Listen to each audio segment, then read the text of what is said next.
Mạng y tế, vì sức khỏe cộng đồng. Chào bạn, bạn đang nghe audio chuyên mục Phát minh y học trên website mạng y tế.vn. Ngộ độc thực phẩm, vấn nạn toàn cầu. Trong một thông cáo báo chí của WHO, với sự đánh giá trên toàn cầu về vấn đề ngộ độc thực phẩm, ảnh hưởng đến sức khỏe cộng đồng hàng năm, họ phát hiện gần 1/10 dân số thế giới. Hay nói một cách khác, khoảng 600 triệu người mắc bệnh do thức ăn độc hại. Và kết quả theo báo cáo là có 420.000 người tử vong. Bi thảm là 1/3 trong số đó là trẻ em dưới 5 tuổi. 1. Ngộ độc thực phẩm tấn công toàn cầu. Cho đến nay, việc đánh giá vấn đề ngộ độc thực phẩm còn mơ hồ, chưa chính xác. Điều này đã che đậy, không cho cộng đồng biết cái giá phải trả cho thực phẩm bị nhiễm bẩn. Từ năm 2010, có 33 mối nguy cơ cho gánh nặng về bệnh tật do ngộ độc thực phẩm được các nhà chuyên môn đánh giá. Trong đó có khoảng 18 triệu ca thuộc về bệnh tiêu chảy nặng. Những bệnh này gần như xảy ra khắp nơi trên thế giới, và mỗi vùng miền trên thế giới sẽ cung cấp những chứng cứ mắc bệnh theo đặc thù của địa phương. Tại Việt Nam, hàng năm có tới hàng nghìn ca ngộ độc thực phẩm. Gần đây còn xuất hiện các trường hợp ngộ độc mang tính chất tập thể, gây tử vong cho nhiều người. Trong khi đó, nguyên nhân gây ngộ độc phức tạp, việc xét nghiệm độc chất khó khăn. 2. Ngộ độc thực phẩm là gì? Để hiểu được vì sao bị ngộ độc thực phẩm thì cần hiểu về tiêu chuẩn của thực phẩm an toàn. Năm 1998, Bộ Y tế đã có danh mục tiêu chuẩn vệ sinh đối với lương thực thực phẩm. Trong đó, có nhiều hóa chất và vi sinh vật được dùng làm chỉ tiêu để đánh giá chất lượng vệ sinh của thực phẩm. Tuy nhiên, với sự phát triển của khoa học, nhiều hóa chất được đưa vào sử dụng trong đời sống hàng ngày. Vi sinh vật cũng thay đổi diện mạo, do con người sử dụng nhiều hóa chất để tiêu diệt chúng. Và cùng với nhiều lý do khác, khiến các nguyên nhân của ngộ độc thực phẩm ngày càng trở nên phức tạp và khó kiểm soát.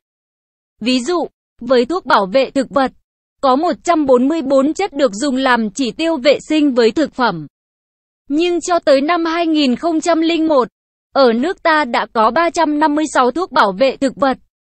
Trong đó có 303 chất được phép sử dụng, 27 chất bị hạn chế, và 26 chất bị cấm sử dụng. Hoặc với các thuốc diệt chuột, đặc biệt là các thuốc diệt chuột, được nhập lậu từ Trung Quốc với số lượng nhiều, rẻ tiền, độc tính cao, nguy hiểm cho cả người, song lại được đa số người dân chọn dùng.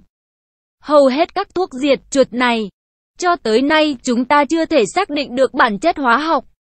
Đây cũng là một khó khăn cho việc chẩn đoán, điều trị ngộ độc nói riêng, và việc quản lý thuốc bảo vệ thực vật nói chung. Theo đó, ngộ độc thực phẩm là các hội chứng lâm sàng xuất hiện do thực phẩm bị nhiễm các vi sinh vật hoặc các sản phẩm của vi sinh vật thường gặp nhất. Thực phẩm bị nhiễm các hóa chất độc hoặc ăn phải các thực vật hoặc động vật có độc tố. 3. Nguyên nhân nào dẫn đến ngộ độc thực phẩm? Trong số các ca ngộ độc thực phẩm, chỉ có 41% được tìm thấy nguyên nhân.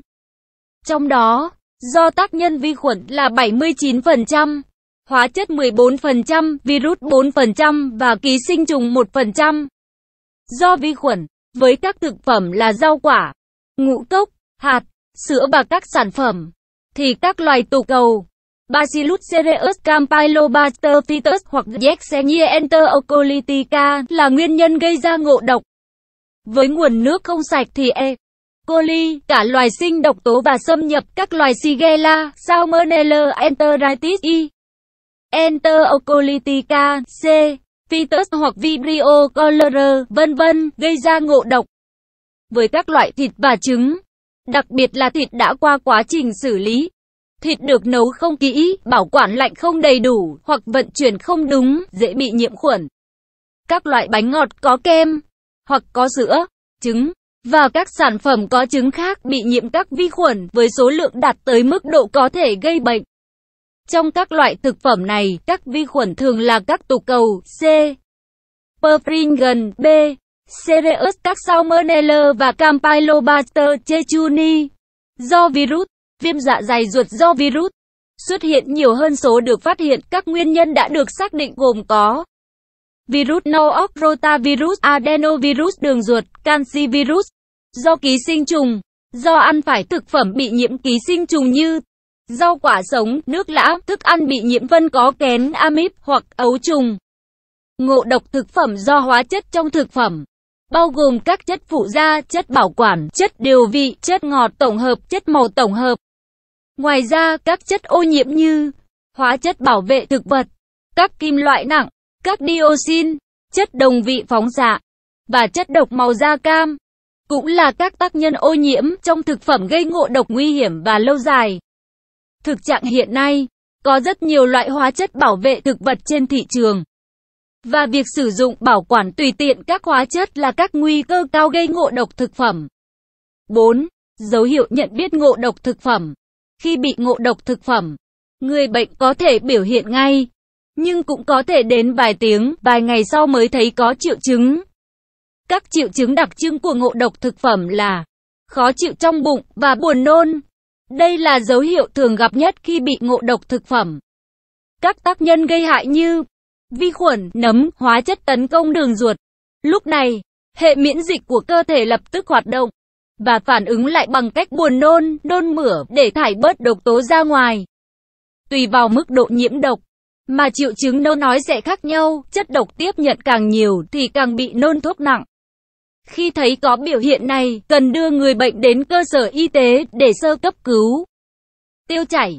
Sau khi ăn khoảng một vài tiếng, bỗng thấy đau quặn bụng, buồn đi đại tiện. Số lần đi đại tiện tăng lên nhiều lần. Phân lỏng, kèm theo đó là dấu hiệu chướng bụng, đầy hơi, chuột rút, toát mồ hôi. Tiêu chảy kéo dài, sẽ khiến cơ thể bị suy kiệt do mất nước, chất điện nghiêm trọng. Thân nhiệt tăng. Triệu chứng này thường xuất hiện trong hoặc sau khi bị tiêu chảy nhiều lần. Sở dĩ, nhiệt độ cơ thể tăng cao để ngăn chặn sự tấn công của vi khuẩn gây hại. Đau nhức đầu. Đây cũng là một trong những biểu hiện thường thấy khi bị ngộ độc thực phẩm. Những cơn đau nặng hay nhẹ phụ thuộc vào thể trạng của người bệnh và mức độ ngộ độc. 5. Cách xử trí ngộ độc thực phẩm tại nhà. Ngộ độc thực phẩm có hai dạng, đó là ngộ độc cấp tính và ngộ độc mãn tính. Khi bị ngộ độc cấp tính, các dấu hiệu xuất hiện ngay sau khi ăn. Bệnh nhân cảm thấy đau bụng, buồn nôn, chóng mặt, đi ngoài nhiều, vân vân. Ngộ độc mãn tính, không biểu hiện ngay sau khi ăn, và cũng không có triệu chứng ngộ độc rõ ràng. Chất độc trong thức ăn lặng lẽ tích tụ dần trong cơ thể, và gây hậu quả lâu dài cho sức khỏe, thậm chí có thể gây ung thư. Trong bài viết này, chúng tôi hướng dẫn cách xử trí ngộ độc thực phẩm cấp tính. Kích thích gây nôn. Đây là bước đầu tiên nên thực hiện để giúp người bị ngộ độc thực phẩm thải bỏ độc tố ra ngoài. Hạn chế sự hấp thu chất độc bên trong thành ruột. Dùng đầu ngón tay đưa vào miệng nạn nhân và đè nhẹ ở cuống lưỡi. Không nên dùng đầu ngón có móng dài, hoặc nhanh chóng pha nước muối cho người nhiễm độc uống để kích nôn. Loại bỏ chất độc trong cơ thể. Có thể dùng than hoạt tính vì chúng có tính năng hấp thụ nhiều loại chất độc khác nhau. Với trường hợp bị ngộ độc kim loại độc như thủy ngân, chì thì cho dùng sữa, lòng trắng trứng. Ngộ độc axit kim loại nặng thì dùng magie oxit than bột để hạn chế thành dạ dày hấp thụ nhiều chất độc hơn. Cần cho bệnh nhân ngộ độc thực phẩm ăn những món như nước, cháo, bột gạo, sữa, lòng trắng trứng, vân vân. Bổ sung nước và chất điện giải. Người bị ngộ độc thực phẩm nhanh chóng bị mất nước, mất cân bằng chất điện giải. Nhẹ thì gây mất sức, choáng váng đầu óc, nặng có thể ảnh hưởng đến tính mạng. Do đó, khi bị ngộ độc thực phẩm, bị nôn thì cần được bổ sung nước, chất điện giải ngay. Tại nhà có thể pha dung dịch orezon cho bệnh nhân uống. Với những triệu chứng ngộ độc thực phẩm mức độ nhẹ, thì có thể khắc phục ngay tại nhà. Nhưng với tình trạng nặng, thì cần nhanh chóng sơ cứu rồi chuyển đến cơ sở y tế gần nhất để bệnh nhân được cấp cứu kịp thời. Trích dẫn. Để hạn chế thành dạ dày hấp thụ nhiều chất độc hơn, cần cho bệnh nhân ngộ độc thực phẩm ăn những món như nước, cháo, bột gạo, sữa, lòng trắng trứng, vân vân. Gánh nặng bệnh tật do ăn uống trên toàn cầu là vấn đề lớn, ảnh hưởng đến cộng đồng trên khắp thế giới, đặc biệt là trẻ em và những người dân ở những vùng có thu nhập thấp. Việc sử dụng các phụ gia trong thực phẩm chế biến sẵn, cũng như các loại hóa chất bảo vệ thực vật, thuốc tăng trưởng trong nuôi trồng, đóng góp một phần không nhỏ trong vấn nạn này. Thạc sĩ Nguyễn Hải. Nội dung bài viết đến đây là kết thúc. Nếu bạn có thắc mắc, câu hỏi gì xin hãy chia sẻ bình luận bên dưới bài viết này. Mời bạn hãy đăng ký kênh Mạng Y tế, chia sẻ bài viết này tới bạn bè và theo dõi thêm những audio tiếp theo. Hy vọng bài viết này sẽ đem lại cho bạn nhiều điều bổ ích. Chúc bạn luôn mạnh khỏe.